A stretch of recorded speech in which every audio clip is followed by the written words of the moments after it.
তোরা এবার বোঝো কেন বুনোর বাবা খিস্তি খেয়েছিল, খিস্তি খেয়ে শুধরে গেছে, এবার সারাদিন বুনো বুনো করছে। বুনো নাকি আজকে কোথায় গেল অন্ধকারের মধ্যে। দেখো ওই যে খাবার দেবে না ওদেরকে, ওদেরকে দেখতে গেছে,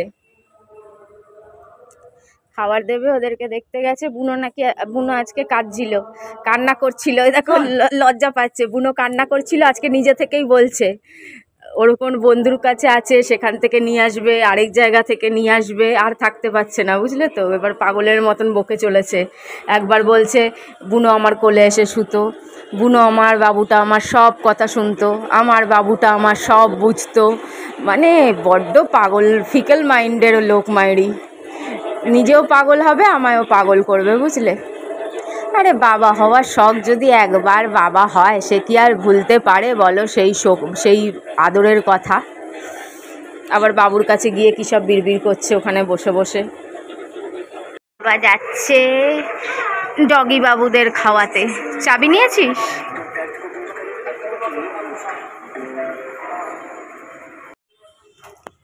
বন্ধুরা, বুনোর বাবার দুটো জিন্স আর দুটো শার্ট ভিজিয়ে দিয়েছি, তারপরে ওটা ধোয়া হবে, মেলা হবে। তারপরে আমার এই এক পোটলা জামা ধোবো, মানে সার্ফ দিয়ে ভেজাবো। আজকে আর আমারটা ধোবো না, আমারটা ধোবো কালকে সকালে। এবার তোমরা ভাববে যে বুনোর বাবার জিন্স দুটো শার্ট কেন ধুচ্ছি, আর আমার এই জামা কাপড়গুলো কেন ধুচ্ছি। আর কেন ধুচ্ছি ব্যাপার না, ধুয়ে তো মানুষ নিশ্চয়ই, থোড়ি না না ধুয়ে সারা জীবন পরে। ধুচ্ছি ঠিক আছে, কিন্তু হঠাৎ এখনই কেন ধুচ্ছি বা এত, আর এইটা নিয়ে ভিডিওই বা বানাচ্ছি কেন, সেটা বলছি, দাঁড়াও। এই দেখো বুনোর বাবা, দেখি মুখটা তুললো সোনা। হ্যাঁ, এই যে তুলেছে। এই বুনোর বাবা কালকে কিস্তিকে, কতদিন পরে আমি হাসলাম, এখন বুনো আনার জন্য রাজি হয়ে গেছে। তো জামা কাপড় কেন ভেজাচ্ছি, তো 10 বছর আমরা তো একসাথে কোথাও যাইনি, তো একটু মনটা ঠিক করার জন্য বা যার জন্যই হোক, তো আমরা ঠিক করেছি একটা ছোট্ট করে ঘুরতে যাবো, ছোট্ট করে একটা ট্যুর, ছোট করে। তাও ভেবো না এই যে কিপটে মানুষ, ও কিপটে মানুষ, দেখি মুখটা, তাও ভেবো না বাবা যেন সম্বন্ধ দেখতে এসছি, দেখো কি কাণ্ড। তাও ভেবো না যে বুনোর বাবা পুরো টাকা দিচ্ছে, অর্ধেক টাকা আমায় দিতে হবে, অর্ধেক টাকা বুনোর বাবাকে দিতে হবে।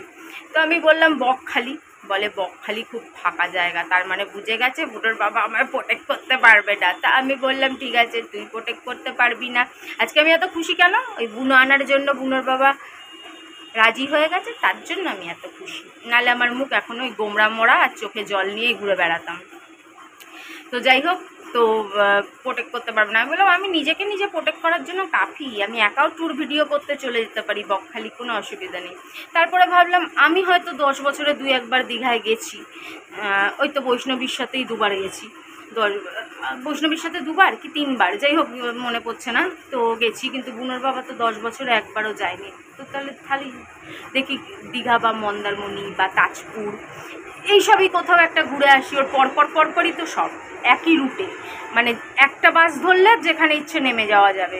চাইলে তাজপুরের এতেও নামা যাবে, চাইলে তোমার মন্দারমণিতেও নামা যাবে, চাইলে তোমার দীঘায় নামা যাবে। আমার বেশি ইচ্ছে আছে মন্দারমণি বা তাজপুর, তো দেখা যাক। তো এটাই আমরা ঠিক করেছি, কেন একবার ঘুরে নিই, নালে আবার বুনো বাবু এলে আবার ঘোরা যাবে না, মানে একসাথে ঘোরা যাবে না। তাই একবার তো ঘুরে নিই অ্যাটলিস্ট, এটা যথেষ্ট। এখানেই এত ঘোরা যায়, মাঝে মাঝে ঘোরা যায়। তো বাইরে অত বুনোর বাবা অত দূরে দূরে পছন্দও করে না, বুনোর বাবার শরীরও ভালো থাকে না, তো একবার ঘুরলেই যথেষ্ট। একবার তো ঘুরে নিই, তারপরে দেখি কবে কি হয়, সবই তো তোমরা দেখতে পারবে, জানতে পারবে। ওর জন্য এইবার ভাবছি অনেকগুলো পরে রয়েছে, গাউন টাইপের পরে রয়েছে, ওগুলোই ধুচ্ছি। আরও কিছু গাউন আছে এবার, আর আগের বার বেশি জিন্স টপ এগুলো পরেছিলাম, এবার একটু গাউন পরবো, লং গাউন তো আছে অনেক, তো ওগুলোই পরবো। ওর জন্য কিছু আছে নতুন, যেগুলো ধোয়া লাগবে না, আর যেগুলো একটু বেশি পুরনো ওগুলো একটু ধুতে দিচ্ছিলাম। তো যাই হোক, আসলে কী বলতো, বুনোর বাবা স্বীকার করে না, কিন্তু বুনোর বাবারও ভালো লাগে না বনি ছাড়া থাকতে, ঘরটা মনে হয় কামড়ায়। কামরায়। আর ঘর দেখতে গেছিলো যেটা, ওটা কি 6-7 হাজার টাকা বলেছে, বুনোর বাবা পালিয়ে আসছে। আমি বলি তাহলে গরিব জায়গায় ঘর দেখ বলে, জগৎপুরে ঘর দেখ বলে। দিন দিন জগৎপুরটা আরও জঘন্য হয়ে যাচ্ছে। আমাদের পাড়াটা না তাও অন্যরকম ছিল, বুঝলে, আমাদের পাড়াটা একটু স্ট্যান্ডার্ড পাড়া ছিল। বাকি চারিদিকে বাবা রে বাবা, জানো পুরো নেশা কোম্পানি, আর মানে নানান রকম কোনো কিছু বাদ নাই। আমার আবার ভালো লাগে, মিথ্যা কথা বলবো না, আমার এইসব ভালোই লাগে, কিন্তু বুনোর বাবার ভালো লাগে না। আমার ভালো লাগে মানে কি, আমি তো এইসব মিশিও না কারোর সাথে, কিছু না, কিন্তু কেউ করলে আমার কিছু যায় আসে না। তোমরা তো জানোই আমায় আমি কীরকম, অন্য কেউ করলে আমার কিছু যায় আসে না, বরঞ্চ আমার দেখতে ভালোই লাগে। কে কী করলো, কে কী পড়লো, কে অর্ধেক রাত্রিরে ঘর থেকে বেরোলো, কে অর্ধেক রাত্রিরে ঘরে ঢুকলো, এগুলো জগৎপুরে থাকলে দেখা যায়। তো এগুলো দেখতে আমার ভালোই লাগে। কারো 10-15টা প্রেম, এগুলো দেখতে আমার ভালোই লাগে। তো যাই হোক, এই তো বুনোর বাবার পছন্দ না, তো ঠিক আছে, সব না, তবে এরকম দেখা যায়, অনেক দেখা যায় ওখানে, তাই বেশ এন্টারটেনমেন্টও হয়, বেশিরভাগটাই এন্টারটেনমেন্ট হয়। কিন্তু বুনোর বাবার পছন্দ না, বিশেষ করে যেগুলো খুবই সস্তা ঘর, বস্তি টাইপের ঘর, সেখানে দারুণ এন্টারটেনমেন্ট। আমরা ছিলাম না 2 মাস, জানি তো 2 মাস ছিলাম, আর জানি এরকম ফুল এন্টারটেনমেন্ট। টাইম তোমার কখন থেকে কোথায় পাস হয়ে যাবে তুমি জানতেও পারবে না। বুনো কার কোলে কোলে মানুষ হয়ে যাবে তুমি জানতেও পারবে না। তোমার বাচ্চা কার কার কোলে মানুষ হয়ে যাবে তুমি বুঝতেও পারবে না। কিন্তু ভালো দিকও আছে, খারাপ দিকও আছে, ওর জন্য বুনোর বাবার পছন্দ না।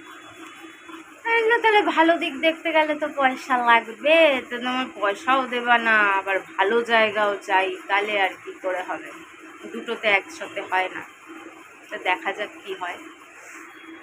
করবো, সবই তো প্রায় রয়ে গেছে, মনে হয় যা রান্না আছে আজকের গোটা দিন, কালকের গোটা দিন, মানে সকাল রাত্রি, মানে দুপুর রাত্রি, আবার তার পরের দিনও মনে একটুখানি হয়ে গেলে হয়ে যাবে।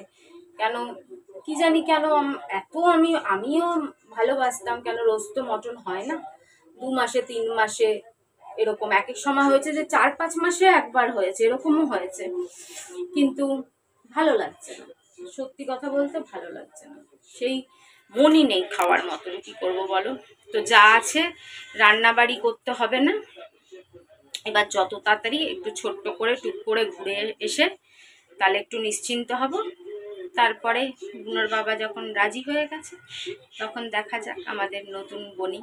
তবে আমি চাইছিলাম যে একটু আর কিছুদিন ওয়েট করতে, যাতে বনি দিন দেখে, দিন বুঝে, যে বনি যেদিন মারা গেল সেদিন থেকে হিসেবে যে বনির আত্মা, মানে আমি তো মা, আমি এরকমই ভাবি যে আমি ঠাকুরের কাছে যেহেতু প্রার্থনা করেছি, যেই দেখেছি বনির প্রাণটা বেরিয়েছে অমনি আমি ঠাকুরের কাছে প্রার্থনা করা আরম্ভ করে দিয়েছি। যে দেখো এটা প্রার্থনা করতে পারবো না যে ঠাকুর ওকে বাঁচিয়ে দাও, এটা তাহলে অবাস্তব হয়ে যাবে, একটু মারাত্মক লেভেলের অবাস্তব হয়ে যাবে, একেবারেই লজিক ছাড়া হয়ে যাবে। দেখো এবার কেউ বলবে পুণ্যজন্মতে কি লজিক আছে, তাহলে আমি জানি না, কিন্তু আমি তো এটা মানি যে ম্যাজিক খুব কম হয়, কিন্তু হয়, কখনো তো হয় রে বাবা, লজিকটাই বেশি কিন্তু ম্যাজিকও তো হয়, যেখানে লজিক শেষ হয় সেখানে ম্যাজিক হয়, কিন্তু খুব কম হয়। তো আমি ঠাকুরের কাছে প্রার্থনা তখন থেকেই করা আরম্ভ করে দিয়েছি যে ভগবান ঠিক আছে, তুমি যখন ওর প্রাণ দিতেই পারলে না, ওর 9 বছর হয়ে গেছে, ঠিক আছে, তুমি ওকে অন্য রূপে জন্ম দাও, তুমি ওকে অন্য কারোর মধ্যে জন্ম দাও, অন্য কারোর মধ্যে জন্ম দাও, আর ভাগ্যচক্রে যাতেও আমাদের কাছেই আসে, কেন আমি জানতাম আমি আবার আনবো। তো সেই দিনটা বুঝে যে একটা বাচ্চা 45 দিন পরে তাকে দেওয়া হয় আর কি, অ্যাডপশন দেওয়া হয়, 45 দিন সময় লাগে। পয়সার কথাটা আমি বলছি না, শুনতে খারাপ লাগে, 45 দিন সময় লাগে। তো আমি সেই হিসেবে অপেক্ষা করব যে ও চলে গেছে, তারপরে আরো 45 দিন, এরকম ভাবে একটা আমার মাথায় আছে, তারপরে দেখি কি থেকে কি হয়।